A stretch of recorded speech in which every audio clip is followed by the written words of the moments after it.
everyone, this is Learn Italiano with me, your mentor G.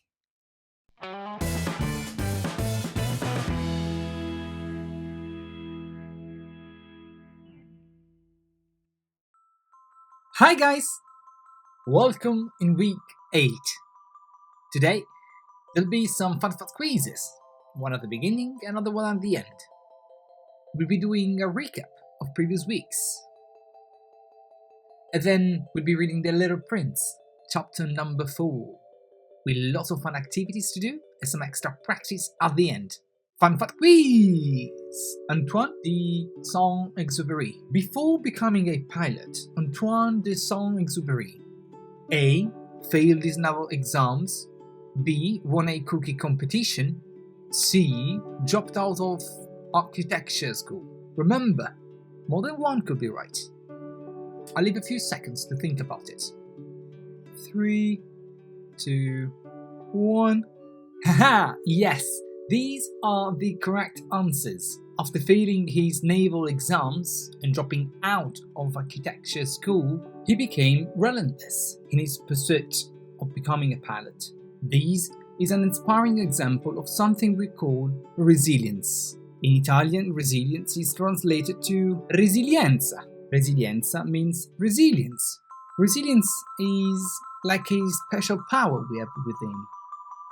It's the power that allows us to recover quickly from difficulties. For example, when we do not get the best marks, it can be tough, it can be difficult. But resilience is about finding the inner strength even when things are difficult. We could start by asking questions like, what can I do to get back on track? What can I learn from this? How can I move forward? Can I change something I'm doing to make things better? Who can help? These are all questions that may help you and me to build our own resilience, to strengthen it. To bring it back to our fun facts quiz, although Antoine failed his naval exams and dropped out of architecture school, he didn't give up. He built his own resilience. He changed something to make things better, and by doing so, he became a brave pilot and a talented writer, the writer of one of the most translated and read books in the world. So, what can we learn from this fun fact quiz? The writer's story shows us that although we might face challenges and failures along the way, we can always keep trying. And it is by trying that we can succeed, trying over and over and over again. If we work hard enough and long enough, there is nothing that we cannot accomplish.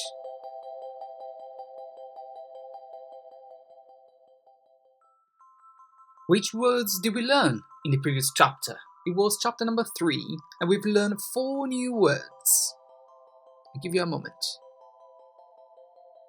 3, 2, 1. Correct! These are the 4 words that we've learned. Now, let's read them together. Aeroplano, cassetta, casa, corda. Yes! And do you remember what these words mean? I'll give you a moment to think about it. 3, 2, 1. Haha! Yes! These are the correct answers. Aeroplano means airplane. Cassetta means box. Casa means home. And finally, corda means string. Well done! Let's learn by labeling. In this exercise, I'll ask you to match the right image with the right label. This can take you a few minutes, so please feel free to pause the video. And then we'll check the answers together. 3, 2, 1. Yes! Let's read them together. Cassetta, fuori. Remember, the cat is fuori the box, is outside of the box. Corda, string. Deserto, aeroplano. Tramonto, tramonto because the sun is going down. When the sun goes up, it's alba. Cappello, cielo, casa. Good job! Now, let's read!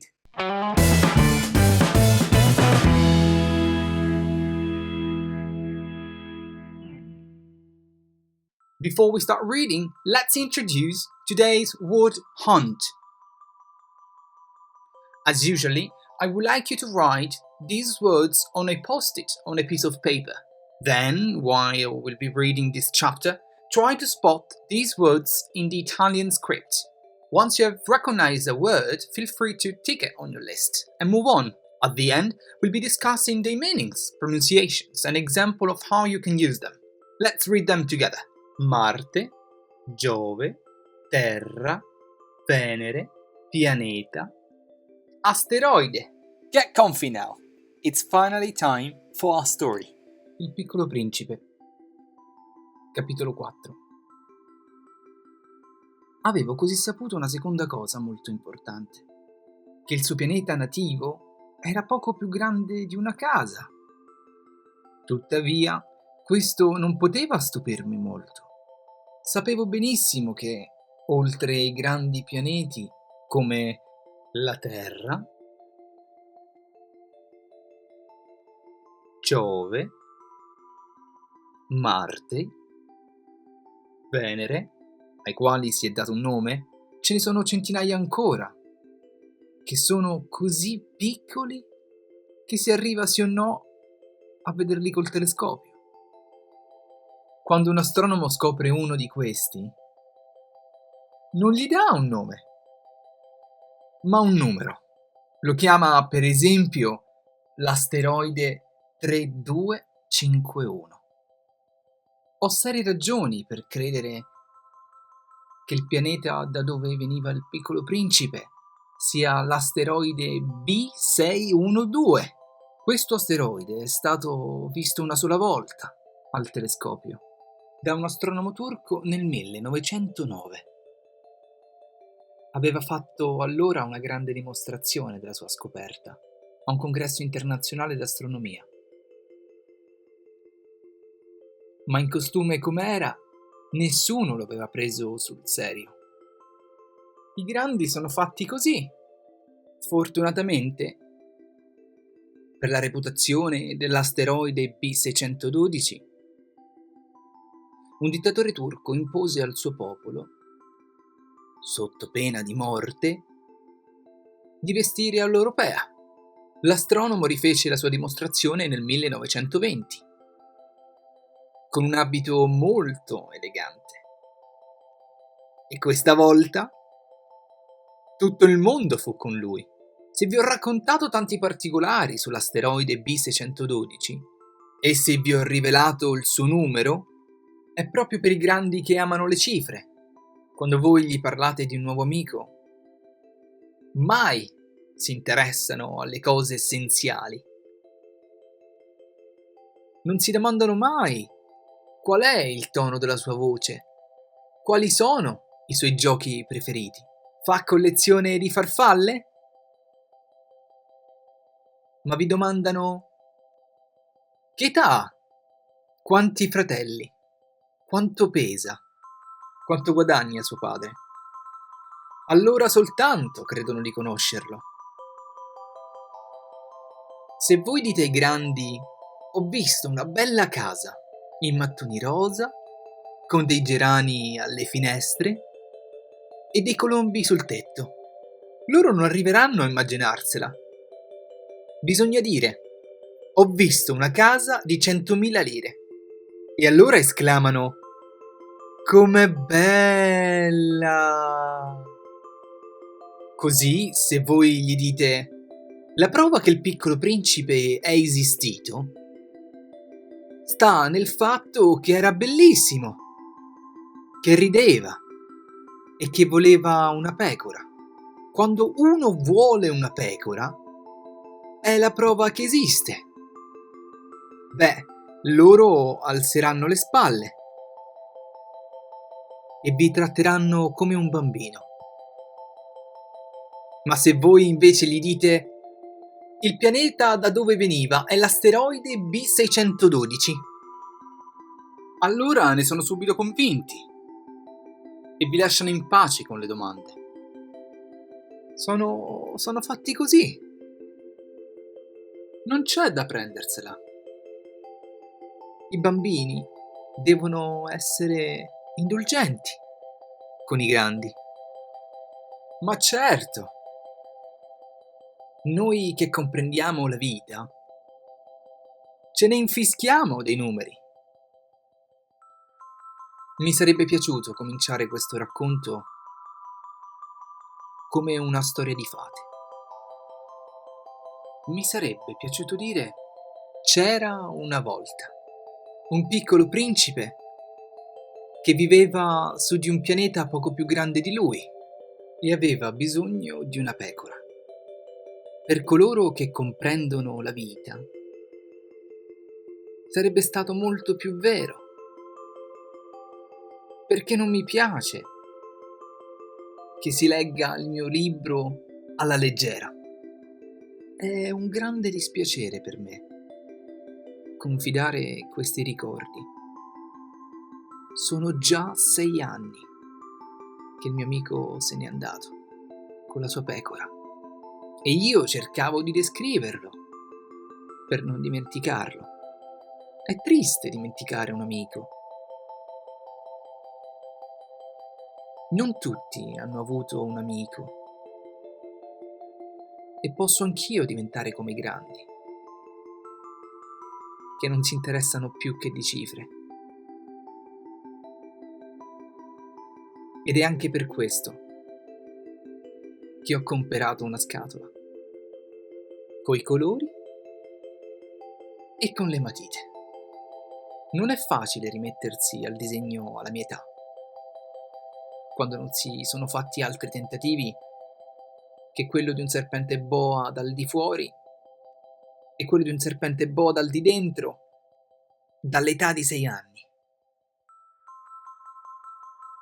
Mi studierò di fare ritratti somigliantissimi, ma non sono affatto sicuro di riuscirvi.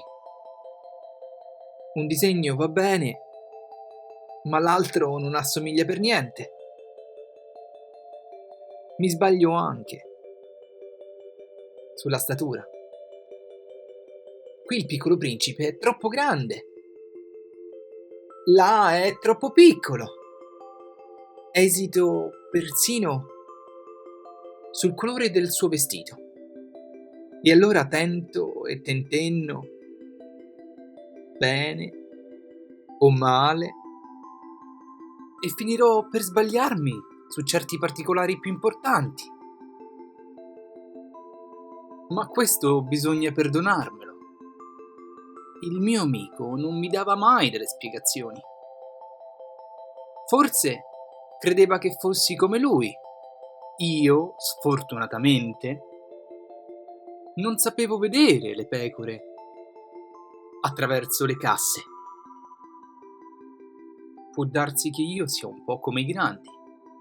Devo essere invecchiato. Well done. We have reached the end of chapter 4. Oh, stop worrying all the time.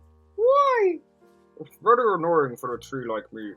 Oh, hello, Holly. Nice to see you. Oh yes, sorry. Hello, Jamie. How are you? I'm alright, Holly. How are you? I'm good. I've been enjoying the chapter of the book. What about you? I know. I loved it. I was actually only thinking.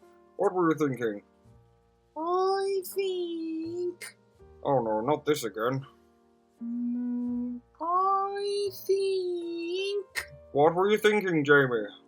I think it was great. Oh yes, me too. Oh, it was great. It was great. And actually, the grown-ups. Why are they so obsessed with numbers?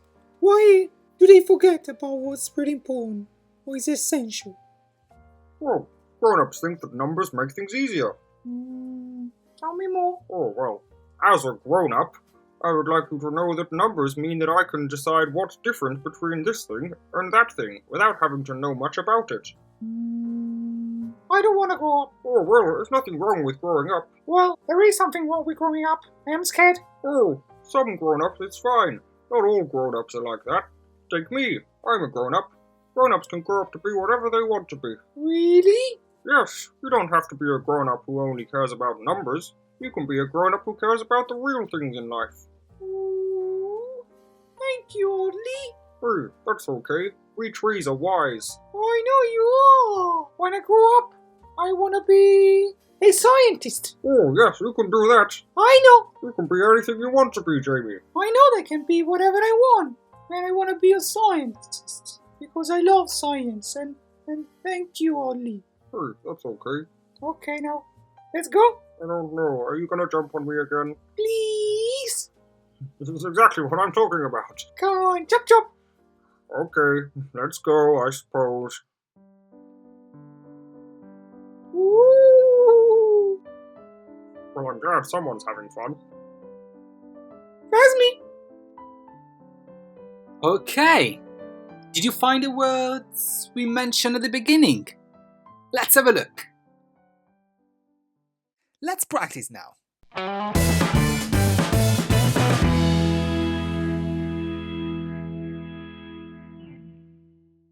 Did you find the words Marte, Giove, Terra e Venere?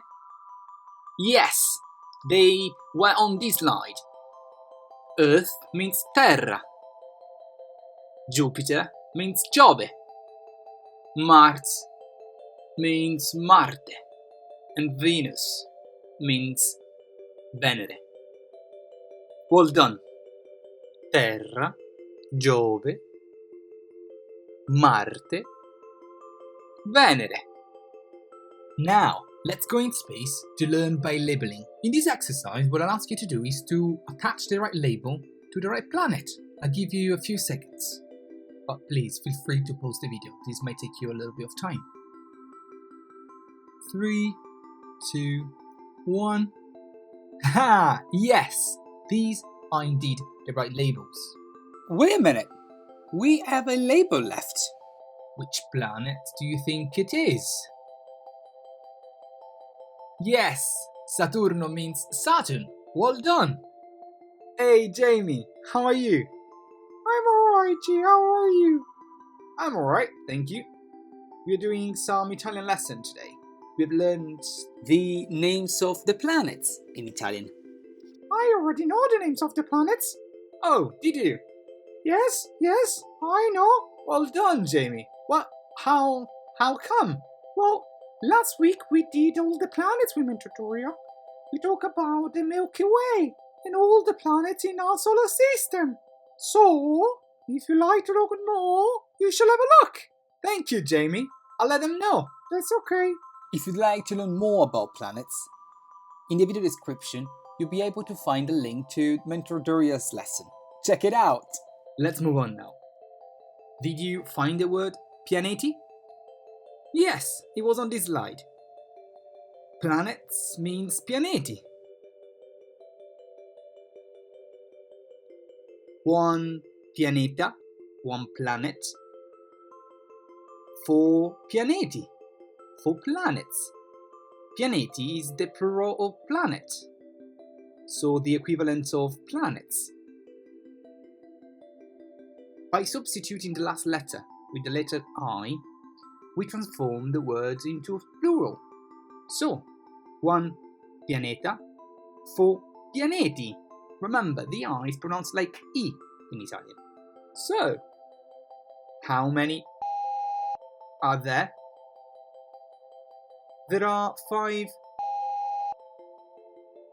I'll give you a few seconds to think about it. But feel free to pause the video if you need to think a little bit more carefully. 3, 2, 1. Yes, pianeti. How many pianeti are there? There are 5 pianeti. Pianeti is the plural of planet, of pianeta. 1 pianeta, 1 planet. 2 pianeti, 2 planets. Well done. Let's move on. And lastly, have you found the word asteroide? Yes, it was on this slide. Asteroide means asteroid. Asteroide is singular, so 1 asteroide. To transform into plural, we need to add the I at the end of the letter. So, 1 asteroide, 2 asteroidi, 1 pianeta, 2 pianeti. Now, let's play a game. And pay attention. How many asteroidi Can you count? Ready? 3, 2, 1.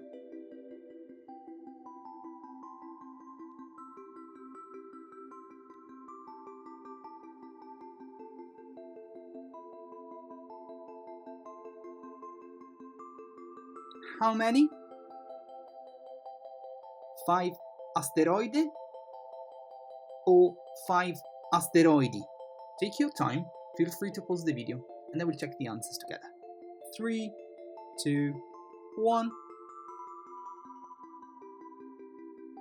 Yes, 5 asteroidi.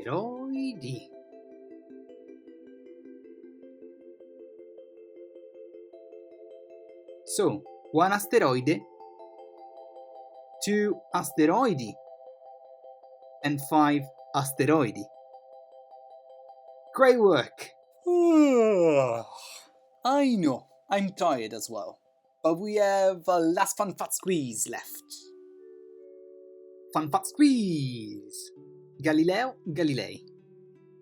Galileo Galilei was an Italian astronomer, physicist and engineer born the 15th February 1564. Galileo has been called the father of observational astronomy, the father of modern physics, and the father of the scientific methods and of modern science. He was the first to observe A. Mars, B. Saturn's rings, C. Jupiter's moons. I give you a few seconds to think about it. 3, 2, 1. Haha! Yes! These are the correct answers. Galileo Galilei was the first to observe Saturn and its rings with a telescope in 1610. Because his telescope was not perfect yet, he couldn't determine what the rings were. This is Galileo's drawing of Saturn. At the beginning, he incorrectly guessed that there were 2 large moons on either side of Saturn. However, 2 years later, when he viewed Saturn again, the moons had disappeared. Now we know that this happened because Galileo was viewing the rings edge-on, so they were invisible. At the time he was really confused, he didn't know what was happening. And after another 2 years, he viewed Saturn again and found that the moons had returned. And he concluded that the rings were arms of some kind. Although scientists now think Jupiter has 79 moons, at that time no one knew about any moons of Jupiter. Galileo Galilei was the first to observe the 4 largest moons of Jupiter in 1610. Io, Europa, Ganymede, Callisto. These are the 4 moons that Galileo Galilei observed for the first time in 1610. Well done! That's it for today's lesson. Hope you enjoyed it, guys. Thank you so much for coming, thank you for listening, and before you leave, there is some more practice that I think you might find helpful. So please, let me show you. If you enjoy today's lesson, subscribe today and receive a notification anytime we publish a new video. Practice, practice, practice. Feel free to come back and listen this again. Check out the video description to read this chapter, the summary and analysis. Reading and listening is fun and can be a great way to learn a new language. Have a look at last week's extra practice, look at the video description and follow the links. Practice makes perfect, and don't forget to have fun.